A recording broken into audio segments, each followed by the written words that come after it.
Yo, salut tout le monde, c'est Kata Volgar, j'espère que vous allez bien. Moi pour ma part, j'ai un petit peu le moral dans les chaussettes, j'espère que vous passez une bonne journée. Aujourd'hui on se retrouve pour une nouvelle vidéo, donc comme tu peux le voir, je suis dans ma voiture. On se retrouve pour le débrief du match Paris Saint-Germain, Stade de Reims. Match est compté pour la 7ème journée de Ligue 1 Conforama, défaite 2-0 au Parc des Princes. Ça faisait 1 an et demi que le Paris Saint-Germain n'avait plus perdu au Parc. Et voilà, donc on se remet à perdre au Parc des Princes. Et qu'est-ce que je te dise, gros, je suis dégoûté, voilà, on perd ce match 2-0. Les buteurs dans ce match, Camara à la 29e minute de jeu pour les Rémois et à la 94e, c'est Dia qui inscrit le deuxième but pour les Rémois. Et suite à cette défaite, le Paris Saint-Germain est toujours premier avec une égalité point du SCO d'Angers deuxième. Et on n'a plus que 2 points d'avance sur Lille 3e et Nantes 4e, tandis que Reims remonte à la 11e place avec un bilan de 3 victoires, 2 nuls et 2 défaites. Voilà, donc nous Parisiens, c'est la deuxième défaite en 7 matchs depuis le début de ce championnat pour les hommes de Tourelle. Voilà, donc depuis le début de cette saison 2019-2020 en championnat, on a deux défaites au compteur maintenant. Et voilà, c'est 2 défaites qu'on donne aux adversaires, c'est 2 victoires qu'on donne à Rennes et à Reims. Encore une fois, on fait un match mais pitoyable. Sérieux, la première mi-temps, quand tu regardes les 45 premières minutes, pour débriefer ces 90 minutes, les 45 premières, elles étaient catastrophiques. On peut dire ça comme ça, elles étaient catastrophiques. La seule occasion qu'on s'est créée, c'était la plus grosse, c'était celle de Choupo-Moting en première mi-temps. Enfin, dans les 10 premières minutes du match, la plus grosse, c'était celle de Choupo-Moting, la talonnade. Il l'avait tenté, mais bon, c'était capté par Rajkovic. Ensuite, Paredes avait tenté une frappe de loin sur un corner, mais ça passait à côté du cadre de Rajkovic. Et ensuite, la troisième plus grosse occasion, c'était le coup franc de Neymar, ça passe à côté du cadre rémois. Voilà, donc c'était les seules occasions dangereuses du côté du Paris Saint-Germain. Et ensuite, à la 29e, on se prend un but, mais de merde quoi. Sérieux, tu regardes le but qu'on se prend. Déjà, première erreur de marquage. C'est Mbesso sur le but de Camara. Mbesso n'est pas au marquage. Et déjà, le centre du Rémois.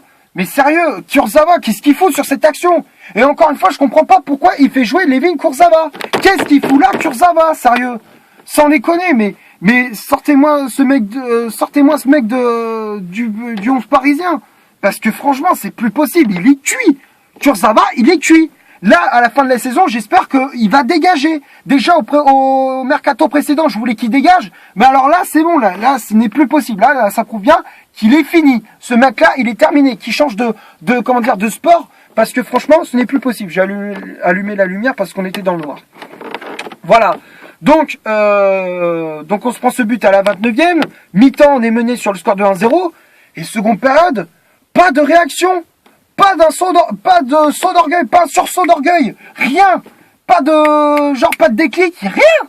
Il y avait rien, c'était néant en seconde mi-temps. C'était pareil que la première, elle était identique. Pas de réaction. Et franchement, ça m'écoeure. Quand je vois ça, ça m'écoeure parce que franchement, on est capable de mieux. Sérieux, comment tu fais pour ne pas avoir d'orgueil, pour ne pas avoir des réactions? On s'est fait marcher dessus. Et encore une fois, et quand je dis ça, je pèse mes mots. Sérieux, c'est pas croyable, quoi. C'est pitoyable, c'est pathétique. Tout ce que tu veux pour décrire ce match. Mais franchement, c'est plus possible. Alors certes, c'était l'équipe B. On avait beaucoup de blessés. On avait Icardi qui était blessé, Cavani, Mbappé, Thiago Silva, Verratti qui était suspendu. T'avais Kerrer, Draxler qui était blessé également. Voilà, donc c'est vrai que l'infirmerie était pas mal remplie. Mais quand même, tu pouvais gagner ce match avec cette équipe-là. Sérieux, comment tu fais pour pas gagner ce match-là avec une équipe B? C'est incompréhensible. Et voilà, c'est encore une fois, on laisse filer des points. On aurait pu creuser l'écart avec le SCO d'Angers deuxième, mais non, on continue à faire nos erreurs qu'on fait comme d'habitude. Voilà. Donc franchement, c'était plus possible. Donc voilà, après il fait sortir Mbesso pour faire rentrer Meunier. Après il fait rentrer Marquinhos à la place de Kurzawa. Mais franchement, mes mecs, c'était à la mi-temps qu'il fallait sortir Kurzawa. Qu'est-ce que tu fais à sortir à la 70e? Il a rien montré, Kurzawa. Et franchement, c'est des choix encore une fois, que c'est incompréhensible de la part de Tourelle. Quand il fait sortir Choupo-Moting, qui est sorti sur blessure, il te fait rentrer Di Maria, et Di Maria dit à ses partenaires que la consigne de Tourelle, il a dit, c'est d'alterner le rôle de numéro 9. Un coup c'était Neymar, un coup c'était Sarabia, un coup c'était Di Maria. C'est pas compréhensible. C'est incompréhensible, mec.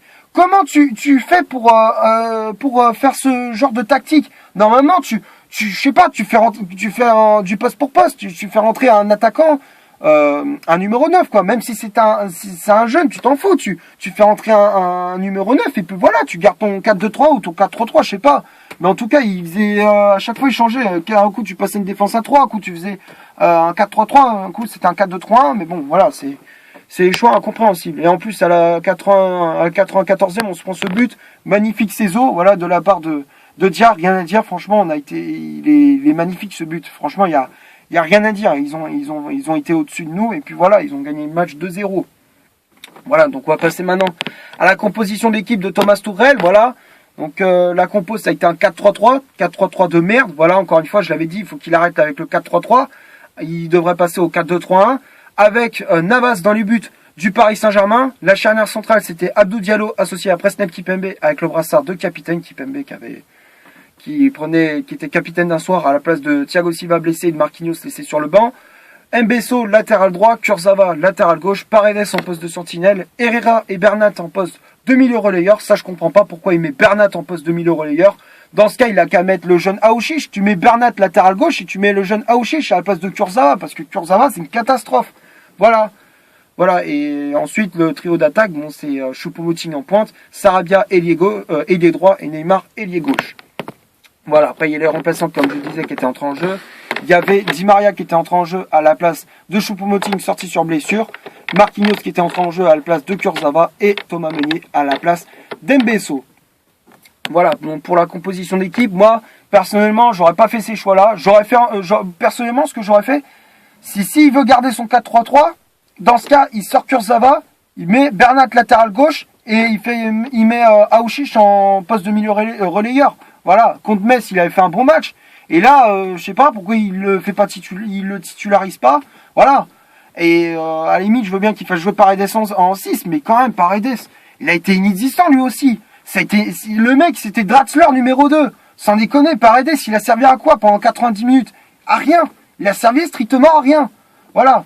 Et encore une fois, ça me fout la rage parce que franchement, on est capable de mieux quand même. Voilà, on peut mieux faire quand même. C'est incroyable. Donc on va passer maintenant aux statistiques de cette vidéo. Donc on va commencer par celle du Paris Saint-Germain. Le PSG, c'est 12 tirs au total, dont 3 tirs cadrés, 73% de possession de balle, 741 passes au total, 90% de passes réussites, 10 fautes commises, 1 carton jaune, 0 carton rouge, 4 positions de hors-jeu et 6 corners obtenus.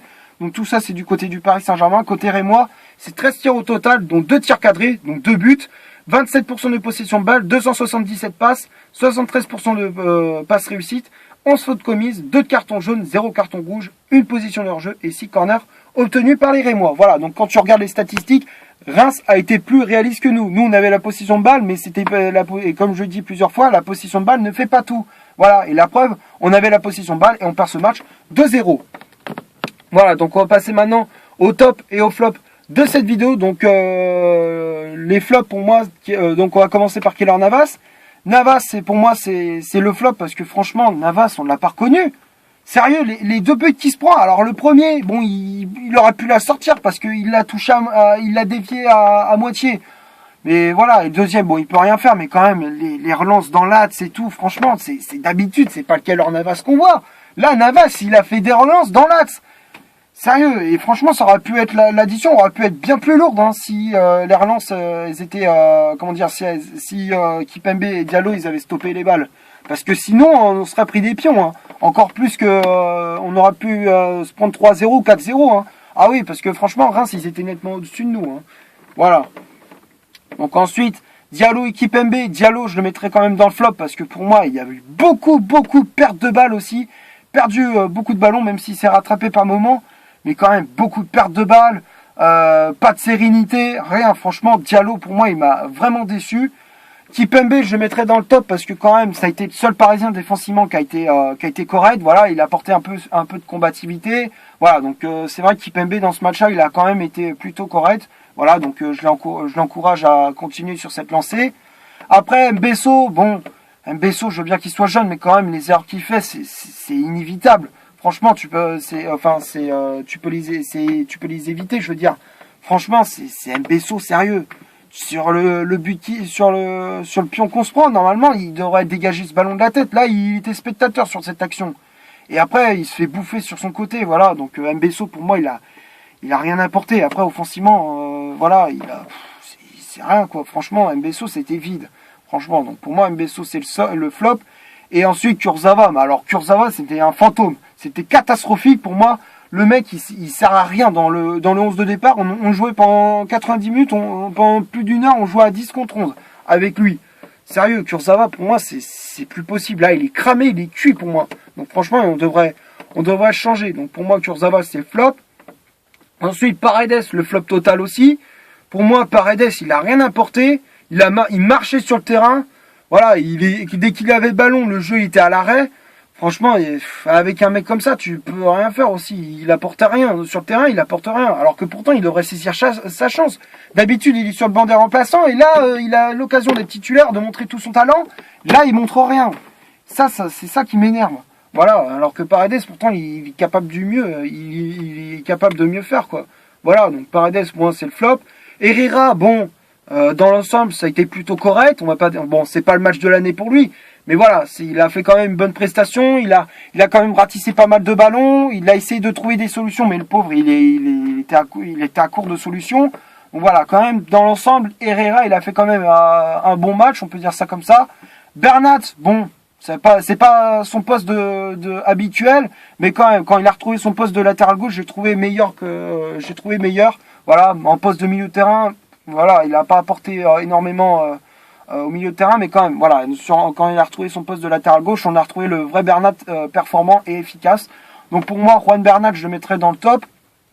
Après, Pablo Sarabia, je le mettrais plutôt dans le flop parce que pour moi, je l'ai pas trouvé extraordinaire dans cette rencontre. Il n'a pas montré grand-chose offensivement, alors qu'il est capable de mieux aussi. Donc pour moi, Sarabia, c'est dans le flop. Et aussi, j'avais oublié, hein, Monsieur Le Texier, penalty sur Sarabia, hein. Il n'y a pas de penalty. Non, bah non. Surtout que l'autre, le défenseur rémois, il l'accroche par le bras. Et là, normalement, il y aurait dû avoir penalty. La faute sur Sarabia, il y avait clairement penalty. Voilà. Et là, Neymar tirait le penalty, et hop, c'était bon, relancer le match. Et là, on aurait peut-être gagné ce match. Peut-être, ça aurait peut-être relancé le PSG. Puis voilà. Non, bah non, il siffle pas. Voilà, ça, j'avais oublié aussi. Donc voilà, en parlant de Sarabia. Donc, pour en venir au top et au flop. Donc, Sarabia, pour moi, c'est le flop. Donc comme je disais, il n'a pas apporté grand chose et tout. Donc pour moi, Sarabia, c'est top total. Après, Choupo-Moting, bon, il n'a pas eu beaucoup de ballons. Il s'est créé quand même une occasion en première mi-temps. Après, il est sorti sur blessure, le pauvre. Donc voilà, donc pour moi, Choupo-Moting, je le mettrai quand même dans le top pour l'encourager. Voilà. Donc Choupo-Moting, pour moi, c'est le top. Et Neymar, pour moi, c'est le flop parce qu'en première mi-temps, il s'est montré en première mi-temps et en seconde période. On l'a plus vu. Voilà, il a fait 2-3 frappes, il a distribué 2-3 ballons en seconde période, et hormis ça, il a rien apporté. Donc pour moi, Neymar, c'est le flop total. Et les remplaçants, voilà, donc Thomas Meunier, pour moi, c'est flop, parce que pour moi, sur les passes, elles n'étaient pas précises. Franchement, il y a rien, quoi. Franchement, Meunier, il a quasi, sur l'aspect défensif, il a quand même été plus solide, mais offensivement, les passes, elles étaient merdiques, les centres pourris. Voilà, les centres, c'était de la merde de la part de Thomas Meunier. Voilà, donc pour moi, Meunier, c'est le flop. Di Maria, il a quand même apporté du plus offensivement. Voilà, donc quand même, Di Maria, il a redynamisé cette équipe du Paris Saint-Germain à son entrée en jeu. Donc pour moi, Di Maria, bonne entrée en jeu. Marquinhos aussi, il a essayé de remettre un peu de l'ordre. Voilà, donc il a récupéré le brassard de capitaine, voilà, au profit de Presnel Kimpembe. Donc Marquinhos, il a essayé de remettre au mieux cette équipe du Paris Saint-Germain. Il a essayé de recadrer, redresser un peu cette équipe parisienne au mieux, parce qu'il pouvait pas faire grand-chose. Voilà, donc on était déjà mené 1-0, on était déjà à la ramasse. Donc voilà, donc Marquinhos, il a fait son mieux, il a quand même gagné quelques duels assez dangereux, voilà, assez importants, je veux dire. Donc voilà, quand même Marquinhos, il a fait quand même un très bon match. Donc pour moi, les seuls joueurs qui étaient bons durant cette rencontre, c'était Kimpembe, c'était Herrera, Bernat, c'était Choupo-Moting. Et après les remplaçants, c'est Di Maria et Marquinhos. Voilà, donc pour moi, c'est les seuls top durant cette rencontre. Voilà, donc c'est tout ce que j'avais à dire pour ce PSG Reims. J'espère que la vidéo vous aura plu. Si c'est le cas, vous laissez un énorme like. Tu cliques ici pour t'abonner, pour rien rater de mes vidéos. Tu cliques ici pour en voir une autre si tu le souhaites. Et moi, je te dis À la prochaine pour une prochaine vidéo. Ciao.